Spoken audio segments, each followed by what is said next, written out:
Kurniawati, bisa dipanggil Ibu Angela. Hai Bu Angela. Hai. Oke, sebelum masuk pada materi, Ibu akan mengenalkan anak-anak terlebih dahulu. Oke Bu. Baiknya, Baik Bu. hadir Ibu. Kayak Yosi. Hadir Bu. Enggar. Oke, siapa yang tidak masuk hari ini? Igo bu. Oke, keterangannya apa? Arif Igo izin bu ke Kamboja. Nesia. Guys, ini lagi buat sinematik. Wede itu. Sebagian ada yang hadir, sebagian ada yang tidak ya. Sebelumnya, adakah yang mau mengikuti kita untuk berdoa pada pagi hari ini?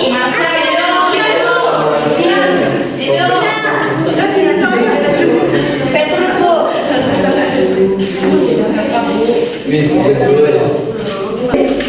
Teman-teman, sebelum kita mengawali pembelajaran kita pada kali ini dalam nama Bapa dan Putra dan Roh Kudus. Amin.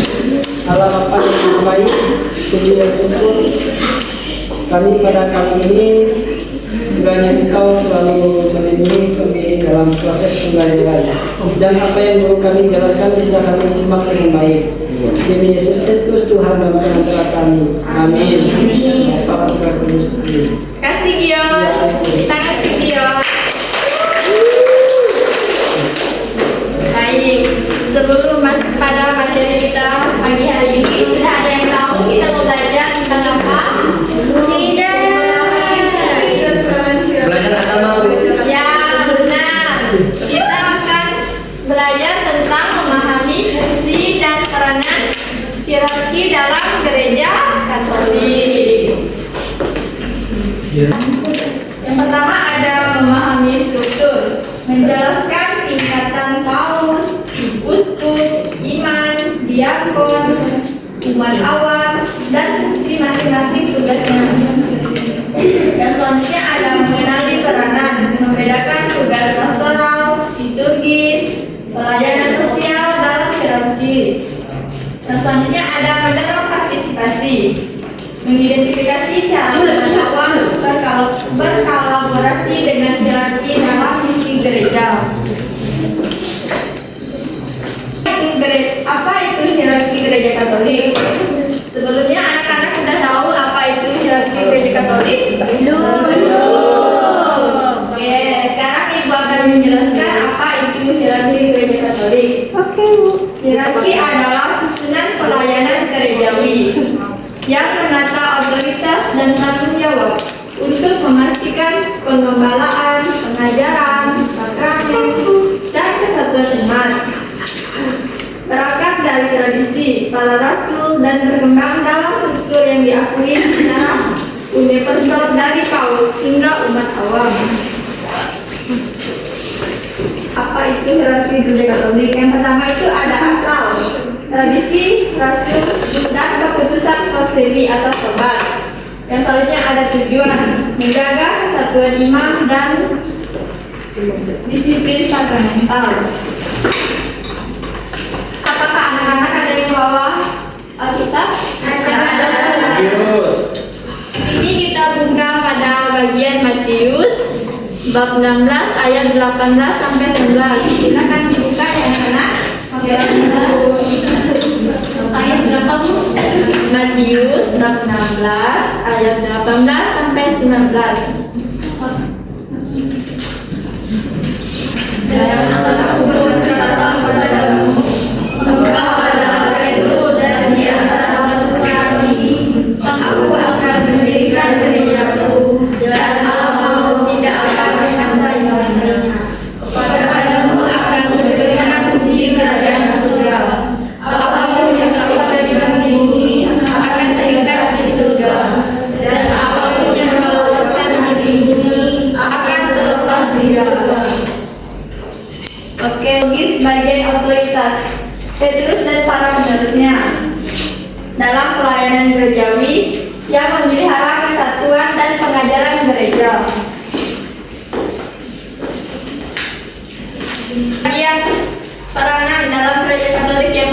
itu ada uskup. Uskup adalah pemimpin yang bertanggung jawab atas satu wilayah keuskupan. Dia adalah penerus para rasul. Tugas utamanya dibagi menjadi 3 bagian, yaitu penggembalaan, pengajaran, dan pengudusan. Yang pertama itu ada penggembalaan, mengarahkan kegiatan pelayanan, berkeliling mengunjungi paroki-paroki, dan membina iman umat agar semakin dekat dengan Tuhan. Yang kedua ada pengajaran, menjaga supaya ajaran yang disampaikan itu benar, sesuai dengan doktrin gereja, dan mengajarkan isi katekismus atau buku pegangan iman. Yang ketiga itu ada pengudusan, memastikan semua perayaan ibadah dan sakramen dilakukan dengan cara benar, tertib, dan suci. Selain itu, uskup juga bertugas membimbing dan mengawasinya. Kita masuk pada peranan imam atau yang disebut sebagai pastor. Imam adalah pembantu utama uskup yang melayani langsung di paroki atau di tempat umat berkumpul. Tugasnya sangat dekat dengan kehidupan kita sehari-hari. Contohnya, seorang pastor memimpin ibadah atau misa kudus. Yang kedua, membangun komunitas umat agar saling berdoa dan saling peduli satu sama lain. Yang selanjutnya, diakon adalah tingkatan pelayanan yang lebih menekankan pada pelayanan kasih. Kalau uskup dan imam lebih banyak memimpin ibadah dan ajaran, diakon lebih banyak bergerak dalam karya nyatanya. Contohnya, dalam pelayanan sosial, mengurus kaum miskin, orang sakit, janda, yatim piatu, atau mereka yang membutuhkan bantuan. Contohnya juga ada dukungan liturgis, membantu perayaan misa, misalnya membacakan sabda, menghidupkan iman di tengah masyarakat, sekolah, keluarga, di tempat kerja, serta mendukung para pemimpin lainnya. Sekarang, Ibu di sini ada 3 pertanyaan. Ibu akan membagi menjadi 3 kelompok, mulai dari Oci sampai Jesse kelompok 1, dari Eka sampai Mary kelompok 2, dari Sarjano sampai Edo kelompok 3. Anak-anak menjawab pertanyaan dari 3 soal di atas. Yang kelompok 1 menjawab soal nomor 1, kelompok 2 menjawab soal nomor 2, yang kelompok 3 menjawab soal nomor 3. Ibu kasih waktunya 5 menit. Kerjakan mulai dari sekarang ya, anak-anak.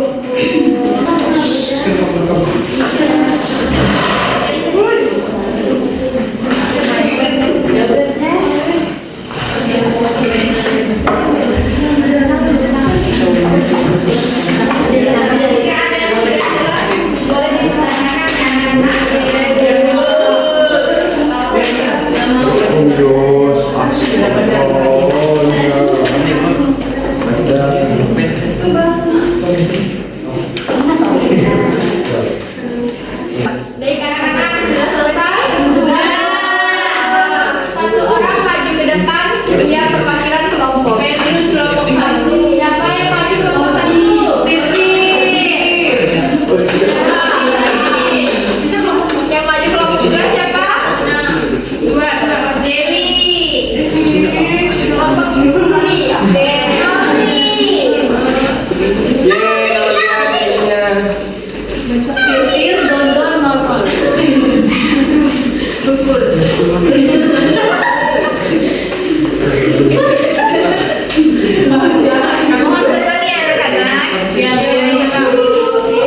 Baiklah teman-teman, saya perwakilan dari kelompok 1 akan menjawab, yaitu bagaimana hierarki mendukung kesatuan gereja. Hierarki menjaga kesatuan karena ada satu struktur kepemimpinan yang sama untuk semua umat Katolik di seluruh dunia. Baik teman-teman, sekarang saya akan menjawab pertanyaan nomor 2 perwakilan dari kelompok 2. Nah, tantangan utamanya antara lain yang pertama yaitu pengaruh zaman, yang kedua perkembangan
Bagaimana hierarki mendukung kesatuan gereja?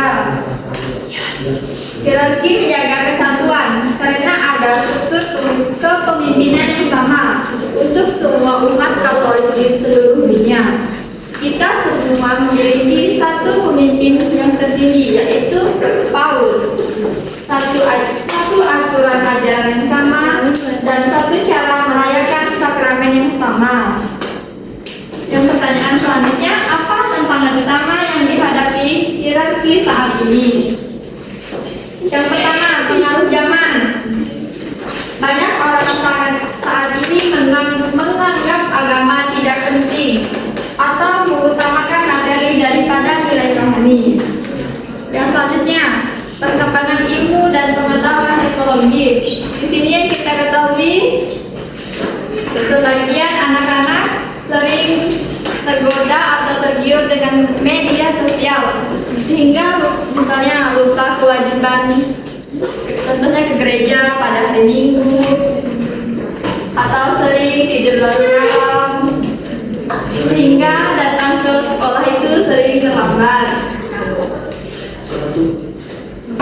Umat awam itu kita semua ya anak-anak, ya di sini berperan di lingkungannya sendiri, menjadi saksi Kristus di sekolah, di lingkungan keluarga, lingkungan pergaulan, baik dalam perbuatan baik atau jujur. Umat awam juga bekerja sama membangun komunikasi yang baik dengan para imam dan uskup, serta bekerja sama membina persatuan antar iman. Baik, kita lanjut pada bagian refleksi. Di sini ibu ingin mengajak anak-anak untuk merenungkan apa itu tadi hierarki dalam gereja Katolik. Di sini pertanyaan yang bisa menjawab, angkat tangannya ya anak-anak. Yang pertama, renungkan hubungan antara otoritas dan pelayanan. Contohnya, bagaimana perasaan kalian setelah memahami apa itu hierarki gereja? Yang soal kedua, apa yang membuatmu bersyukur atas pembelajaran pada pagi hari ini? Yang selanjutnya, memperkuat kesatuan dan mewujudkan kasih dalam tindakan konkret. Siapa yang bisa menjawab?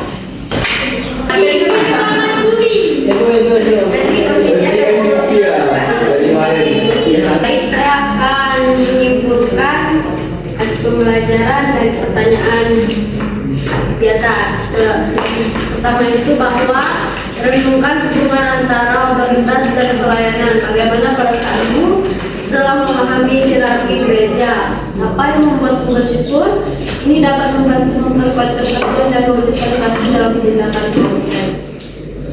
Nah, dari perasaan saya setelah memahami hierarki gereja ini bahwa saya bisa tahu dan paham apa itu struktur hierarki, seperti kayak dari uskup sampai imam ataupun prediakon gitu. Nah, terus kalau apa yang membuat saya bersyukur, ini dapat membantu memperkuat kesatuan dan mewujudkan kasih dalam tindakan konkret. Nah, jadi dari pemahaman hierarki tadi, sebabnya dengan pelayanan bahwa saya bersyukur gitu kan, mau bersyukur bahwa saya mampu ikut pelayanan, terus saya mampu membantu orang-orang untuk melayani sesama. Baik, kalau dari saya tidak jauh berbeda dari jawaban Oci, di mana bagaimana pesan setelah menghilangkan gereja ini, saya mengetahui bahwa dalam gereja Katolik itu terdapat struktur yang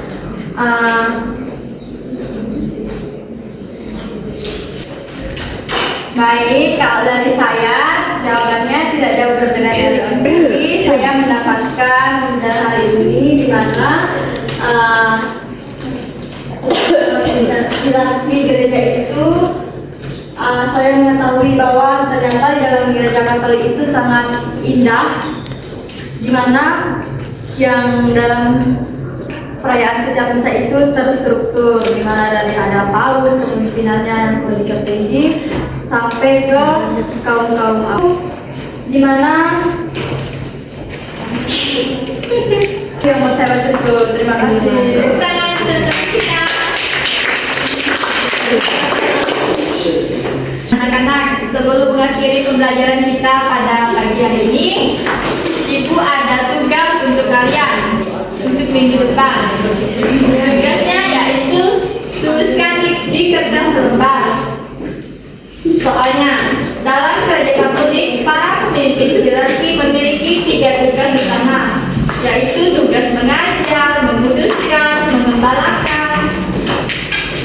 Dari ketiga tugas tersebut, jelaskan makna dari ketiga tugas tersebut, serta berikan contoh nyata bagaimana seorang musuh. Jelas tugasnya anak-anak? Kita minggu depan ya. Baik, Ibu.